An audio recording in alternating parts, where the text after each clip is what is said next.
Mateus capítulo 28, versículo 6 e versículo 7.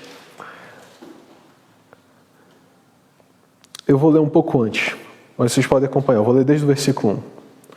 No findar do sábado, ao fim do sábado, ao entrar o primeiro dia da semana, que é o domingo, Maria Madalena e a outra Maria foram ver o sepulcro onde Jesus tinha sido sepultado.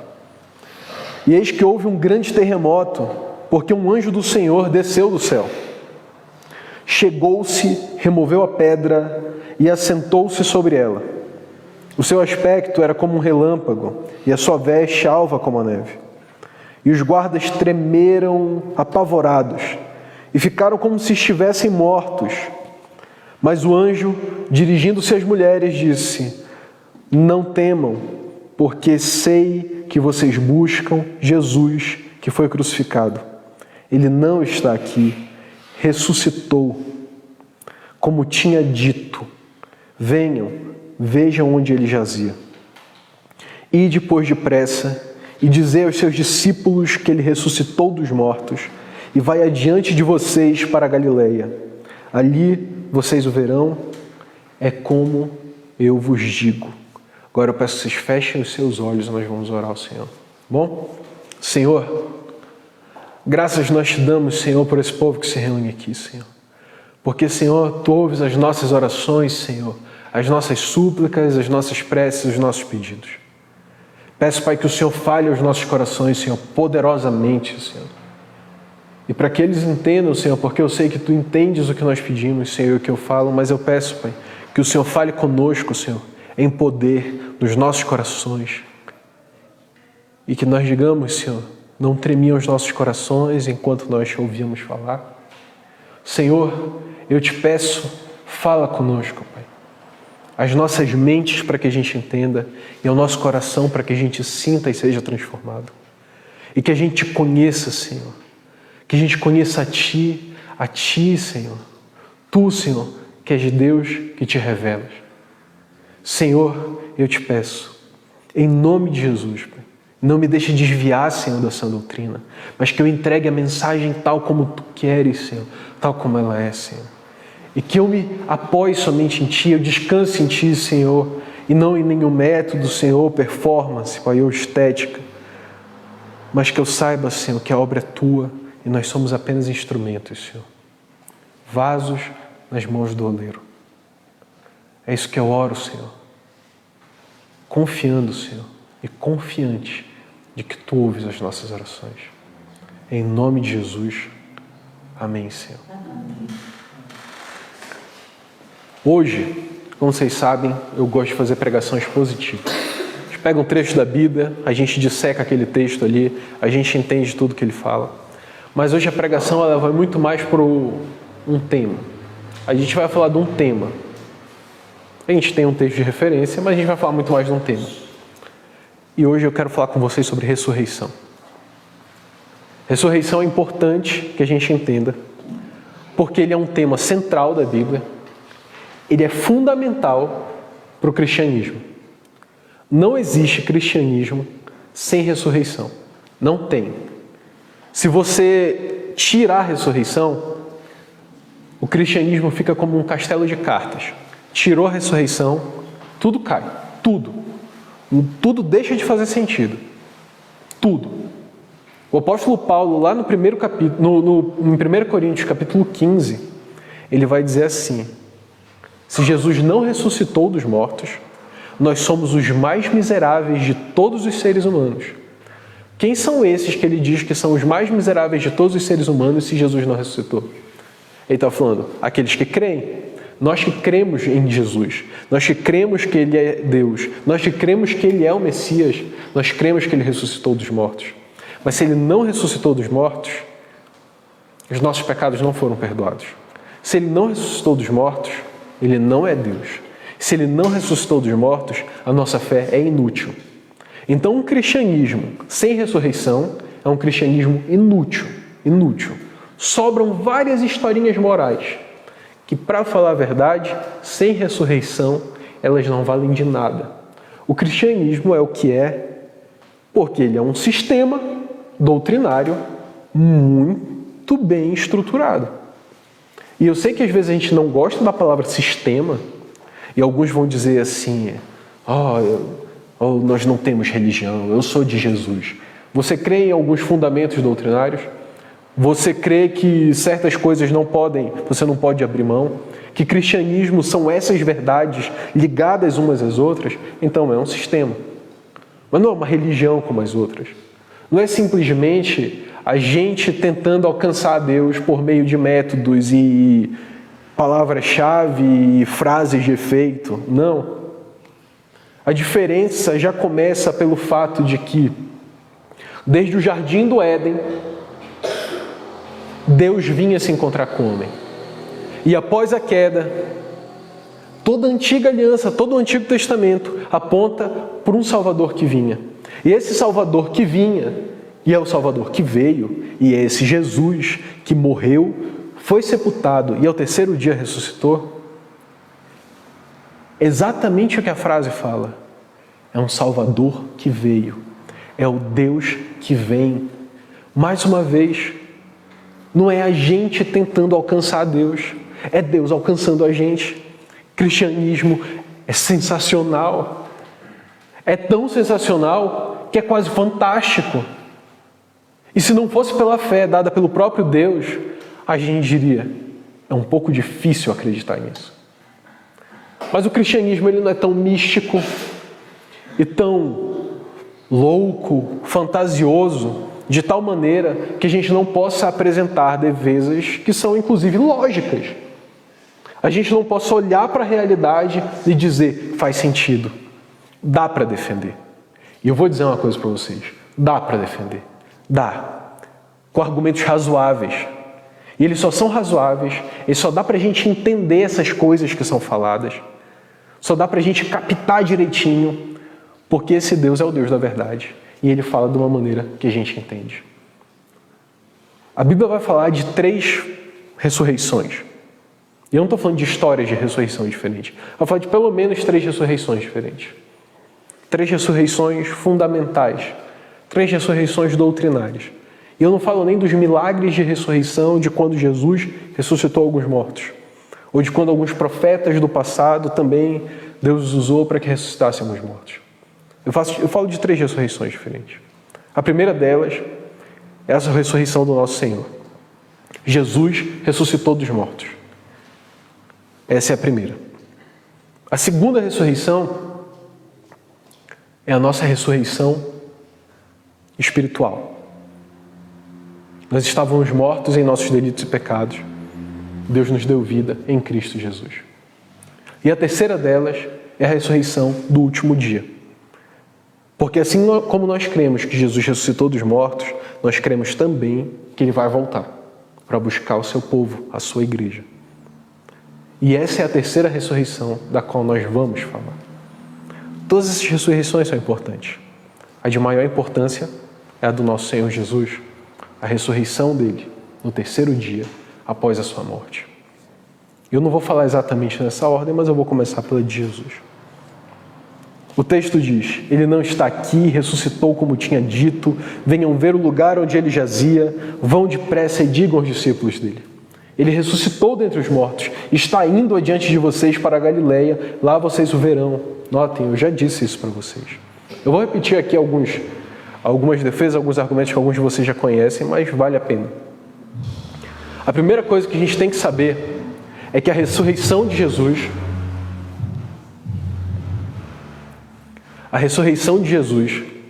é algo real. Ela foi uma ressurreição física. Eu vi há algum tempo, e eu acho que isso faz mais de um ano já, um suposto pastor, um pretenso pastor, num programa de TV, dizendo que as palavras de Jesus eram tão fortes, mas eram tão fortes aquelas palavras de Jesus, que quando ele morreu, os discípulos foram lá, roubaram o corpo dele, e aí eles disseram assim, ele está vivo, viu? Ele está vivo, ele ressuscitou. Mas a única coisa que estava acontecendo é que ele ressuscitou, olha, nos nossos corações, os ensinos de Jesus vivem tão fortes como se Jesus tivesse ressuscitado. Obviamente que o que ele falou é mentira. E obviamente que sequer a gente deveria chamar esse cara de pastor, né? Mas Tem gente que infelizmente acredita nisso. Isso é basicamente fruto de uma coisa que a gente chama de teologia liberal. A teologia liberal, ela vai tentar desmerecer os milagres, desfazer os milagres. Ela vai tentar naturalizar o sobrenatural de tal maneira que nada do que é sobrenatural na Bíblia é de fato como está escrito. Nada é literal ali, sabe? É só para a gente, só tem que... É tudo como uma fábula. A gente só tem que pegar o fundo ali da história e salvar alguma coisa, para que a gente mantenha esse cristianismo cultural. Mas não é isso que a Bíblia fala. Não pode ser verdade que alguém que escreve assim, olha, no fim de sábado, ao entrar o primeiro dia da semana, 2 mulheres foram ver o sepulcro. Não, ele está falando como uma fábula, ele não está falando como uma parábola. Ele está falando como verdade, ele está falando que veio um anjo do céu. E o cristianismo tem disso, ele vai falar coisas que são sobrenaturais. Veio um anjo do céu, teve um terremoto. Por que teve esse terremoto? Porque veio um anjo do céu. E esse anjo do céu moveu a pedra e sentou em cima da pedra. E disse para elas, vocês não podem ter medo, não. Jesus que vocês procuram ressuscitou. Sabe por que elas foram até o sepulcro de Jesus? Elas foram lá porque Jesus tinha morrido. E a verdade é que Jesus morreu e morreu de fato. Não é mentira que Jesus morreu. Jesus morreu sim. E nós sabemos pelo que ele morreu. Ele morreu para salvar o seu povo. Mas ele não morreu como um libertário, ele não morreu como um simples libertador político, um chefe militar, um revolucionário. As pessoas vão dizer assim, Jesus era um revolucionário. Jesus não era um revolucionário. Não, Jesus era o Salvador, ele é o Salvador, era o Messias e é o Messias, Jesus é o Cristo. E ele morreu pelos pecados do seu povo, mas ele ressuscitou como ele morreu. Ele morreu fisicamente, ele ressuscitou fisicamente. Não faz sentido que uma morte física tenha uma ressurreição espiritual. Porque se você tem uma morte física e a ressurreição é espiritual, você não tem ressurreição. Você só tem o quê? Uma morte. E o que significa ressurreição espiritual para uma morte física? Sei lá, não significa nada. Nada. Ressurreição espiritual para a morte física não significa nada. Da mesma forma, é uma pessoa morrer espiritualmente e agora ela ressuscita fisicamente. Como que você ressuscita fisicamente uma pessoa que não está fisicamente morta? A ressurreição de Jesus é uma ressurreição física. E dessa mesma forma como uma ressurreição física, pasmem, quando nós dizemos que ele é o Deus homem, Jesus não perde a sua humanidade quando ele ressuscita. Aí ele não ressuscitou e agora Jesus é um anjo. E saiu batendo asas. Virou um pássaro, voou até o céu, é uma estrela. Não, ele continuou humano. Mas agora na humanidade plena, restaurada, glorificada, Jesus é o primeiro entre os ressurretos. Ele é a primícia dos que dormem. Então nós temos que lembrar disso. A ressurreição é algo que aconteceu em corpo, em carne e osso. Jesus ressuscitou dentre os mortos. Até aqui, vocês já entenderam o que eu quero falar. Que Jesus ressuscitou em carne e osso. Mas vocês dizem, ok, mas isso não é argumento suficiente. Como que eu posso crer nisso? A primeira coisa que eu posso dizer para vocês é que vocês não podem crer nisso se não for dada uma fé que vem do céu. Uma fé que vem da parte de Deus. Vocês vão continuar entendendo que, olha, a gente crê nisso. Mas há argumentos sim, há argumentos. E a gente precisa saber dar respostas sobre as coisas que a gente crê. Por mais que não creiam aqueles que ouvem. Mas a gente tem respostas, porque o Senhor Deus é o Senhor Deus da verdade. Não só da verdade, Ele é o Senhor Deus. Ele é. E alguns argumentos são: primeira coisa, em 1 Coríntios 15, nós vamos ver que nós temos testemunhas oculares, pessoas que viram Jesus. Os discípulos viram Jesus, Pedro viu Jesus, mais de 500 pessoas viram Jesus a uma só vez. Tiago viu Jesus, não eu, o Tiago lá, dentre os discípulos. O Tiago, irmão de Jesus, né, que era um discípulo, na verdade. E Paulo, como ele fala, e eu, Paulo, como um nascido fora de tempo. Isso a gente pode ver lá em 1 Coríntios 15. Em João 20, do versículo 19, versículo 23, a gente vai ver que os discípulos todos viram Jesus, exceto Tomé, que não estava lá. E no versículo 24 e 25, Tomé fala assim: olha, se eu não vi Jesus, e se eu não tocar nas suas chagas, eu não vou acreditar. Só que aí é o que acontece. Ele encontra Jesus, Jesus aparece para ele. E depois, mais para frente, 7 discípulos veem Jesus no capítulo 21 de João, versículo 1 ao versículo 14. Só é possível que testemunhas oculares daquela época tenham visto Jesus. E agora vocês podem dizer, ok, algumas pessoas disseram que viram Jesus. E se essas pessoas mentiram? É verdade. E se essas pessoas mentiram? Então eis aqui algumas outras coisas. Claro, mulheres foram as primeiras a ver Jesus e o texto bíblico não mudou isso. Na época, o testemunho de uma mulher não valia. Não valia. Mas sabe de uma coisa? Para Deus vale. Por isso elas foram colocadas em primeiro lugar. Se eles quisessem realmente mentir para que as outras pessoas simplesmente aceitassem que Jesus tinha ressuscitado, se eles quisessem mentir, eles tinham ocultado que o primeiro testemunho era o testemunho de mulheres. Mas eles não ocultaram isso. Pelo contrário, eles colocaram em primeiro lugar, porque essa é a verdade. Mulheres foram as primeiras a saber que Jesus ressuscitou. E o Senhor Deus resolveu deixar isso bem anotado, bem escrito, para eles saberem, para que eles saibam que o Senhor é o Senhor da verdade. Mas ainda mais, na crucificação, todos os discípulos fugiram. João ficou vendo de longe, mas todos se esconderam. Todos. Todo mundo deixou Jesus. Eles estavam com medo de ser crucificados. Sabe de uma coisa? Todo mundo fala assim, porque os discípulos viviam daquela bolsa de dinheiro que as pessoas doavam para Jesus e mantinham o ministério dele. Então ele tinha dinheiro para comprar comida, para se hospedar onde quisesse, para beber o que quisesse, para festejar quando quisesse. Era muito fácil viver essa vida. Esses caras não iam querer largar essa vida. Só tem uma coisa. Quando eles viram que pegaram Jesus e mataram Jesus, sabe o que eles pensaram? E ferrou. Vamos meter o pé, vamos ralar peito, vamos dar o fora daqui. A casa caiu, pegaram Jesus, Jesus morreu. Se pegarem a gente, vão matar a gente também. Sabe de uma coisa? Não tem vantagem. Não tem vantagem. Então eles se esconderam, por medo. Há uma certa traição aí, não é? Mas olha só como Jesus é disposto a perdoar, como Jesus é manso e humilde. Ele perdoa todos os discípulos. Só que aí ele ressuscita. E pense o seguinte, essa ressurreição é falsa. Se essa ressurreição é falsa, e esses caras estão com medo de serem mortos, e eles já viram que não tem vantagem de verdade, o que eles vão fazer? Eles vão continuar se escondendo. Mas imaginem então que eles viram Jesus. Eles se encontraram com Jesus. Jesus realmente apareceu para eles. Esses caras só provavelmente eles viram alguma coisa tão real, mas tão real como eles viram de fato, que eles disseram, não dá para a gente negar isso daqui. Mataram Jesus, a gente se escondeu e Jesus apareceu, a gente não pode negar isso. Vocês vão ser mortos. Matem. Porque a gente não pode negar isso. Vou dizer uma coisa, quem mente, mente para obter vantagem. Ninguém mente para se dar mal. A gente mente e todo mundo mente. É triste isso, mas isso é uma verdade. Todo mundo mente porque a gente acha que a recompensa da mentira vale mais do que o castigo de certas verdades. A gente mente para obter vantagem. Não é? Agora me digam uma coisa.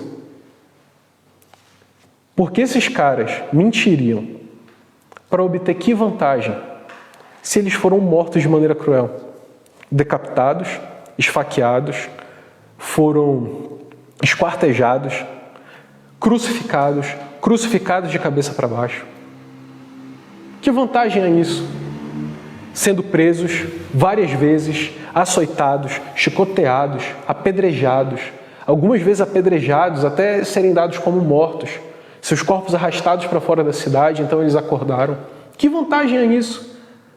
Eles ganharam muito dinheiro. Que dinheiro é isso?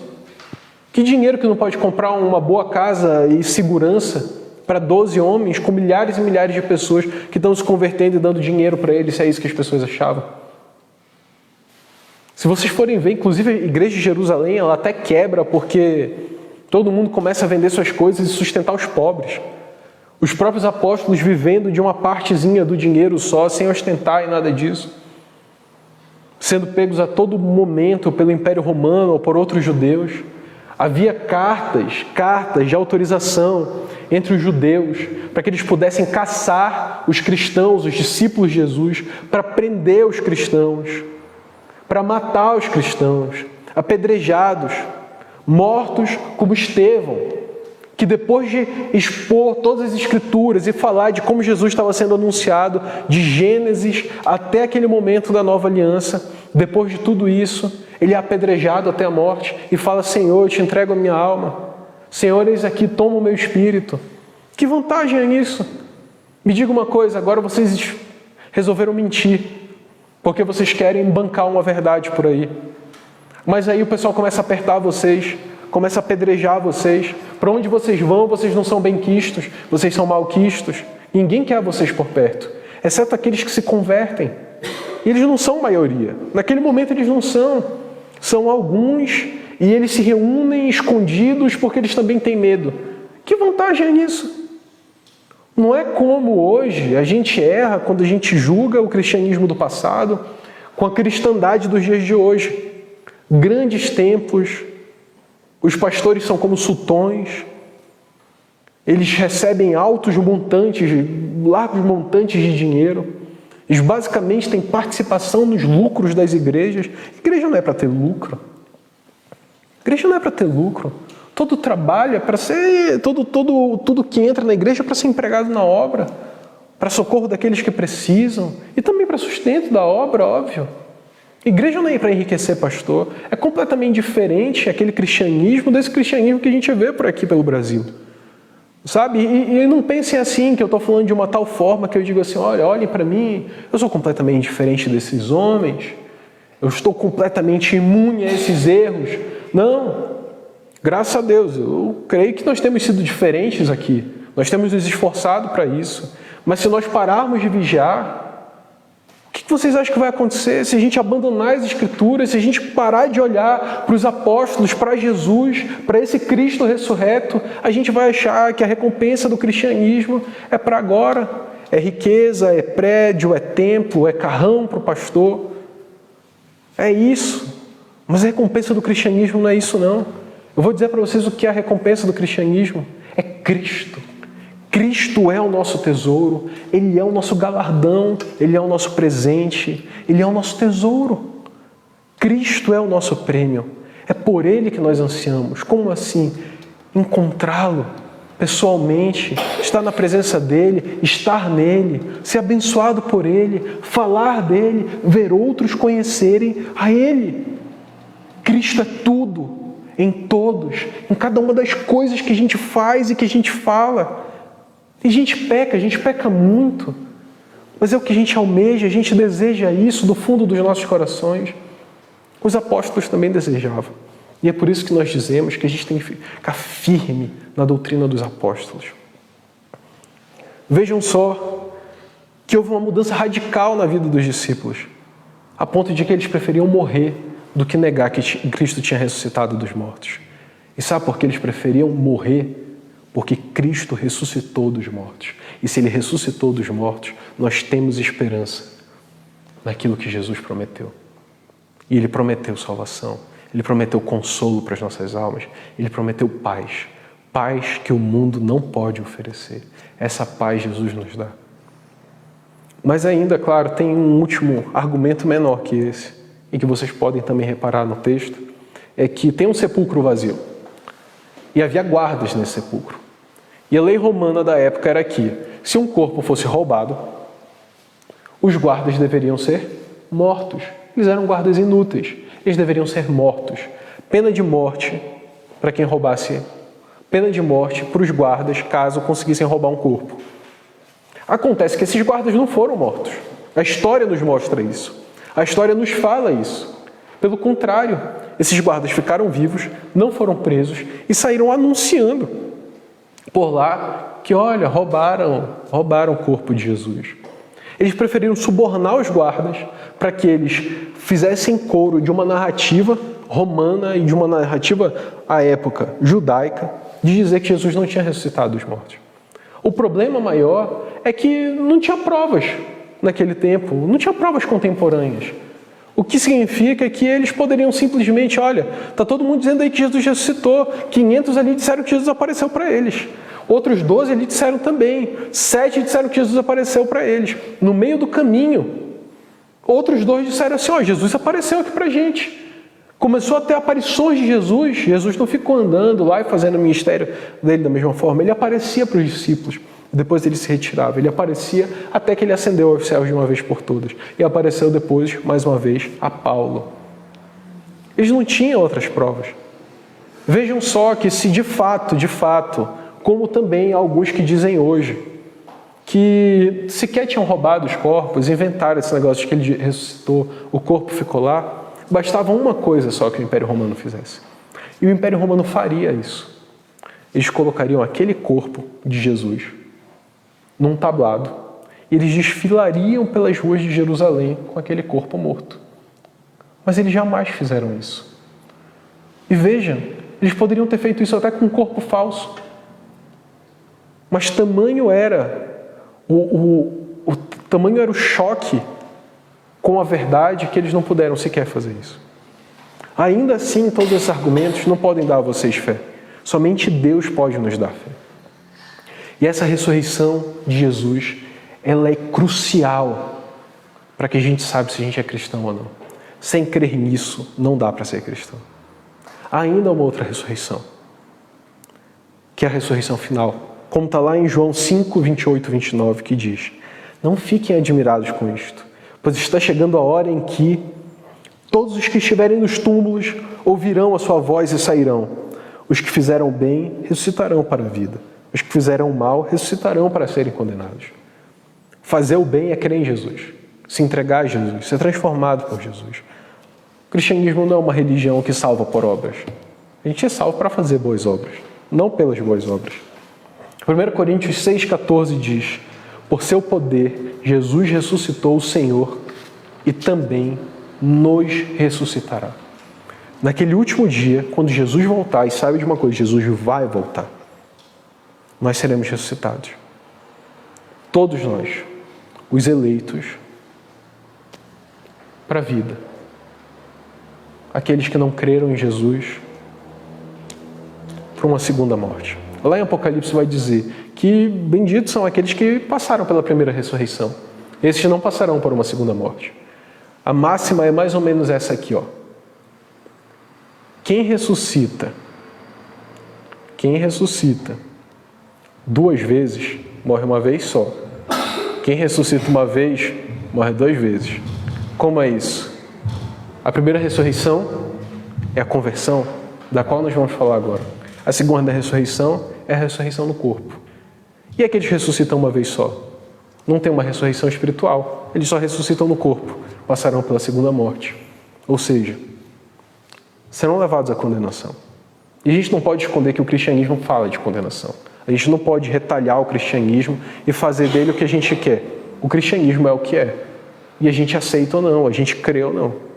E se a gente não crê, a gente tem um problema com o cristianismo. Se a gente crê só no que a gente gosta do cristianismo, não é no cristianismo que a gente crê, é na gente. Mas há essa ressurreição espiritual. E o que é essa ressurreição espiritual? A ressurreição espiritual é para mortos espirituais. E quem são os mortos espirituais? Todos aqueles que estavam mortos nos seus delitos e pecados. E quem está morto nos seus delitos e pecados? Inicialmente, quem? Todos. Porque todos pecaram e destituídos foram da glória de Deus, como diz lá em Romanos 3, 23. E como diz lá no Salmo 51, porque em pecado eu nasci, em pecado me concebeu minha mãe. A gente nasce em pecado. A gente cresce em pecado. A gente é herdeiro do pecado. E a gente não rejeita essa herança. Essa é a malignidade do pecado nas nossas vidas. E há muito da malignidade do pecado no nosso próprio ser, porque a gente não rejeita esse pecado. E as nossas melhores obras não são capazes de salvar a gente. Mas há um Cristo que salva. Ele salva, apesar dos nossos pecados. E por causa dos nossos pecados. Mas pela sua própria graça e bondade, Ele derrama amor sobre nós, nos limpando. E Ele nos coloca nele de tal forma que quando Deus olha para o seu povo, Ele vê Jesus. E o que se diz? Já não há condenação para aqueles que estão em Cristo Jesus. Sobre essa ressurreição espiritual, a gente pode ler lá em Colossenses 2, 12 a 15, que diz: isso aconteceu, essa ressurreição, vocês tiveram vida, isso aconteceu quando vocês foram sepultados com Jesus no batismo. E com ele foram ressuscitados por meio da fé no poder de Deus, que o ressuscitou dentre os mortos. Quando vocês estavam mortos em pecados e na incircuncisão da sua carne, Deus os vivificou juntamente com Cristo. Ele nos perdoou todas as transgressões e cancelou o escrito de dívida que consistia em ordenanças e que era contra nós. Ele removeu esse escrito de dívida. Ele pregou na cruz, tendo despojado todos os poderes e as autoridades, isso é, todas as forças demoníacas que estavam contra nós. E ele fez deles um espetáculo público, triunfando sobre eles na cruz. Lá em Romanos 6 vai falar, de 4-5 vai falar, portanto, fomos sepultados com ele na morte por meio do batismo, a fim de que assim como Cristo foi ressuscitado dos mortos por meio da glória do Pai, também nós vivamos uma vida nova. Se dessa forma fomos unidos a ele na semelhança da sua morte, certamente seremos também na semelhança da sua ressurreição. Porque sabemos que, tendo sido ressuscitado dos mortos, Cristo não pode morrer outra vez. A morte não tem mais domínio sobre ele, porque morrendo, ele morreu para o pecado uma vez por todas, mas vivendo, ele vive para Deus. Da mesma forma, considerem-se mortos para o pecado, mas vivos para Deus, por meio de Cristo Jesus e em Cristo Jesus. E ele nos deu vida juntamente com Cristo quando estávamos mortos nas nossas transgressões. Em graça e pela graça nós somos salvos. Deus nos ressuscitou com Cristo e com ele nos fez assentar nos lugares celestiais em Cristo Jesus. Essa ressurreição espiritual é para aqueles mortos espirituais. Uma ressurreição espiritual no agora para os mortos espirituais no presente. E quem são esses? São aqueles que não tomaram ainda uma decisão por Cristo. São aqueles que ainda não abraçaram a fé em Cristo. Eu não estou falando de abraçar a Igreja Batista Reformada. Eu não estou falando de simplesmente abraçar a fé protestante e, sabe, os nossos costumes e usos. Eu creio que eu estou pregando a verdade. E eu creio que a gente tem que se abraçar nessa verdade. Essa verdade que nos alcança e nos abraça, que nos tira do império das trevas e nos transporta para o reino de Cristo. Essa verdade que nos transforma, a verdade de que em Cristo nós somos feitos vivos de novo. E de que pelas nossas próprias forças nós não podemos tomar uma decisão até que Cristo nos ressuscite.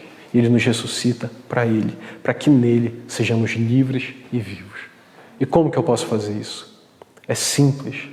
Se com a tua boca confessares ao Senhor Jesus e em teu coração creres que Deus o ressuscitou dentre os mortos, serás salvo. É fácil. É fácil ser salvo porque Jesus fez tudo. E a gente precisa se entregar a Cristo, confessar o Senhor Jesus e crer que Deus ressuscitou Jesus dentre os mortos. Assim nós seremos salvos. Amém?